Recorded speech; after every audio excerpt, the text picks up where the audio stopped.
미스스한 이야기. 오늘은 구독자님께서 제보해주신 벨기에 범죄 역사상 가장 미스터리하고 충격적인 미제 사건. 거인 킬러 노인으로 구성된 3인조가 최소 28명의 민간인을 살해하고 수십 명을 다치게 했던 브라반트 킬러에 대한 이야기입니다. 2024년 6월 벨기에 검찰은 브라반트 킬러 살인 사건에 대한 수사를 공식적으로 종료한다고 발표했습니다. 브라반트 킬러는 1982년부터 1985년까지 약 4년간 벨기에 전국 곳곳에 나타나 연쇄 강도 및 살인사건을 일으킨 3인조 무자항 강도단이죠. 서로를 거인, 킬러, 노인이라는 별명으로 부르는 3인조는 마치 사냥터에서 사냥을 즐기듯 대낮에 시내를 누비고 다니며 일반 시민들을 무차별적으로 학살하고 다녔습니다. 사건의 시작은 1981년 12월 31일 에테베르크 지역 헌병대 무기고에 강도가 되면서 시작됐습니다. 정체불명의 강도단은 자동소총, 탄약 등 가져갈 수 있는 무기란 무기는 모조리 쓸어 담은 뒤 군용차에 싣고 달아났죠. 지휘부에 곧바로 상황이 보고되어 강도단의 뒤를 쫓았지만 끝내 범인을 잡지는 못했습니다. 강도단의 무기 탈취는 이후에도 계속됐습니다. 1982년 3월 13일 디난고의 총포사에 들이닥쳐 산탄총을 강탈해 갔으며 5월부터는 오스틴 알렉으로 폭스바겐 산타나 등의 준준형 차량을 탈취하기도 했죠. 범행 초기에는 마스크를 쓰지 않고 맨 얼굴을 그대로 내놓고 돌아다녀서 목격자가 많이 나왔지만 시간이 흐르면서 복면을 쓰기 시작했으며 범행 수법은 점점 더 대담해졌습니다.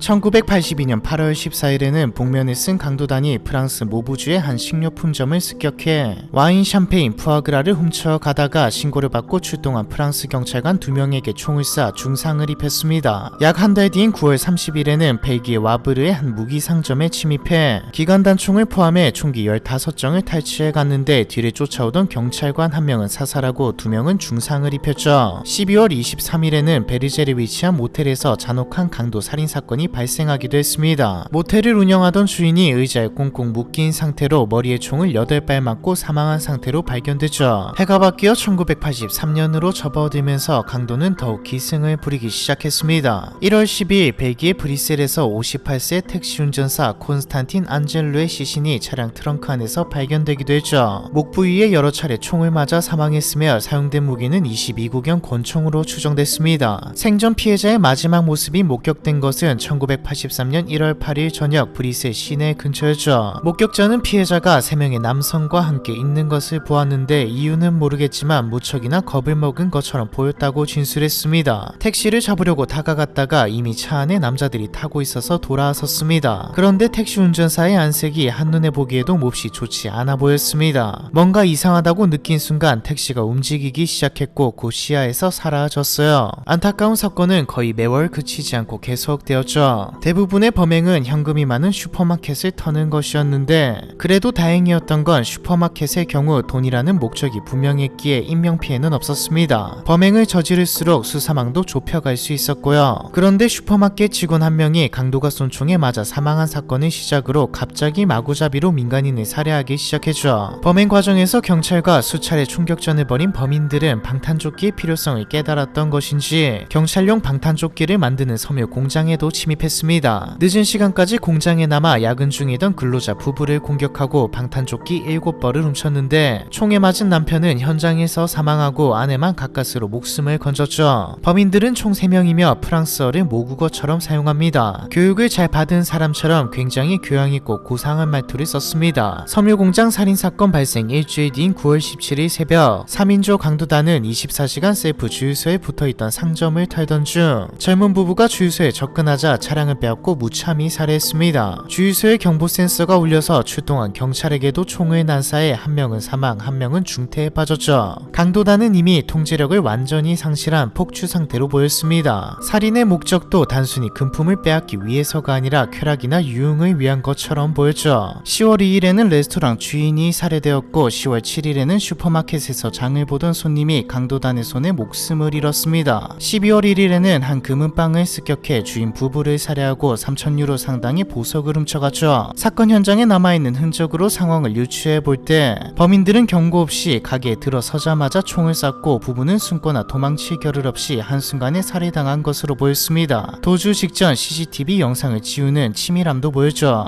벨기에 수사당국은 생존자와 목격자 진술을 바탕으로 1년의 강도 사건 범인이 동일범일 것이라고 추정했습니다. 강도단은 30대 중후반 남성 3명으로 구성된 3인조이며 범인들은 서로 서로를 이름이 아닌 별명으로 부르고 있었죠. 강도단의 행동 대장으로 보이는 키 190cm 이상의 남자는 거인이라고 불렸습니다. 짙은 갈색 눈에 그을린 피부색을 가지고 있었으며 늘 복면과 장갑을 착용하고 있었죠. 공격적인 성향으로 주로 무기를 사용해 사람을 직접 공격하는 역할이었습니다. 강도단의 실질적인 리더로 추정되는 인물은 킬러라고 불리는 남성이었습니다. 단단한 운동선수형 체형이며 잔혹하고 냉정하게 민간인을 살해하는 모습이 목격되었죠. 마지막으로 노인은 40대 정도로 다른 두 명에 비해 비교적 나이가 많아 보였습니다. 범죄에 직접 가담하기보다는 현장을 감시하거나 도주 차량을 확보하고 운전하는 역할을 맡고 있었죠. 언론사들은 각자 역할을 분담해 살인과 도둑질을 일삼는 3인조를 브라반트 킬러라고 명명했습니다. 그리고 범인의 그림자조차 잡지 못하는 경찰을 무능하다고 맹비난했죠. 미치광이 3인조가 플랑드르 브라반트와 왈롱 브라반트 등을 돌아다니며 살인과 강탈을 벌이고 있다. 벨기에 국민들의 목숨이 위험하다. 그 어느 곳도 안전하지 않다. 경찰들은 도대체 무엇 하고 있는가? 언론의 관심이 브라반트 킬러를 향하자 부담을 느꼈던 것인지 1984년 한 해 동안은 거짓말처럼 범행이 그쳤습니다. 하지만 평화는 그리 오래가지 않았죠. 마지막 사건이 발생한 지 1년 9개월 만인 1985년 9월 27일 또다시 슈퍼마켓에 3인조 무장강도가 출연했습니다. 사건 당일 3인조는 슈퍼마켓 옆 이탈리아 레스토랑 주차장에 차를 세운 뒤 근처에서 놀고 있던 어린아이 한 명을 인질로 붙잡아 옆구리에 총구를 댄 채 슈퍼마켓으로 향했죠. 매장 입구에 3명의 손님이 서 있었는데 강도단을 보고 깜짝 놀라 달아나려고 하자 노인이 지시했습니다. 위험하니까 안으로 들어가세요. 3명이 지시를 따르지 않고 달아나기 시작하자 곧바로 총격이 시작되었고 한 명은 현장에서 즉사, 나머지 2명은 가까스로 달아났습니다. 브라반트 킬러는 슈퍼마켓 안으로 들어가서 허공에 마구 총을 쐈습니다. 공포에 질린 사람들은 바닥에 엎드렸고 캐셔는 범인들이 건넨 종이봉투에 현금을 담기 시작했죠. 범인들은 6,000달러의 현금을 챙긴 후 금고도 열라고 지시했습니다. 하지만 금고는 잠겨 있었고 캐셔에게는 열쇠가 없어서 포기하고 돌아섰죠. 잔뜩 약이 오른 범인들은 현장을 떠나면서 쇼핑 통로에 숨어있던 손님들을 총으로 쏴 죽였고요. 그리고 다시 주차장으로 향하는 길에 못 보던 벤이 보이자 운전자를 향해 8발의 총격을 가했습니다. 운전자는 총에 맞아 즉사했고 보조석에 앉아있던 아들도 큰 부상을 입었죠. 그리고는 범인들은 인질로 붙잡아두었던 아이를 놓아주고 유유히 현장을 떠났습니다. 20분 뒤 강도단은 지역에 위치한 다른 슈퍼마켓에 나타났죠. 3인조는 슈퍼마켓 뒤편 주차장에 차를 세우고 자전거를 타고 놀고 있는 3명의 어린아이에게 다가갔습니다. 얘들아, 자전거에서 내려봐. 제일 늦게 내리는 애가 죽는 거야. 2명의 아이는 겁을 먹고 재빨리 도망쳤지만 한 아이는 그대로 얼어붙어 있었죠. 겁먹은 아이가 자전거에서 내리는 순간 범인들은 아무런 망설임 없이 산탄총을 쏴서 살해했습니다. 그 사이 범인 중 한 명이 인질로 삼을 사람을 찾아 나섰고 마침 총소리를 듣고 주차장으로 달려온 여성이 보이자 인질로 삼아 방패처럼 앞세운 채 슈퍼마켓 안으로 들어갔죠. 사람들에게 바닥에 엎드리라고 명령하는 동시에 계산대를 향해 무차별 사격을 가했습니다. 한 명은 직원을 데리고 사무실로 들어간 뒤 금고를 열게 하고 현금과 동전이 담긴 작은 금고를 챙겼죠. 한 명은 입구 근처에서 인질을 지키며 망을 보고 있었습니다. 범인들은 계산대에 남아있던 현금까지 탈탈 털고서 인질과 함께 매장을 빠져나갔는데요. 주차장으로 향하는 동안 눈에 띄는 사람마다 총격을 가했고 인질로 삼았던 여성도 처형하듯 살해한 후 현장을 떠났습니다. 5명을 죽이고 1명을 중태에 빠뜨리면서 훔친 금액은 총 25,000달러에 달했죠. 1년 만에 재개된 브라반트 킬러의 범행에 국민들은 공포에 사로잡혔습니다. 장보기를 거부하고 슈퍼마켓 근처에도 얼씬하지 않게 되었으며 벨기에 전역 슈퍼마켓의 보안이 강화되었죠. 수사인원을 집중 투입해 범인 검거에 나섰지만 브라반트 킬러들의 정체는 여전히 미궁에 빠진 상태였습니다. 이들의 범행이 너무 신속하고 잔인하고 빠르다 보니 특수부대 출신이 아니냐는 말까지 나왔죠. 실제로 진입, 제압, 탈출이 매우 신속하고 치밀하며 자동화기와 방탄복을 사용하는 등 군대식 행동 패턴을 보였으니까요. 경찰이 도착하기 전 흔적을 거의 남기지 않고 현장을 빠져나가기도 했고요. 범행에 사용된 차량들은 대부분 전소된 채 발견돼 결정적인 증거를 확보하기 어려웠죠. 벨기에를 공포로 몰아넣은 브라반트 킬러가 마지막으로 모습을 드러낸 건 1985년 11월 9일 토요일 저녁 7시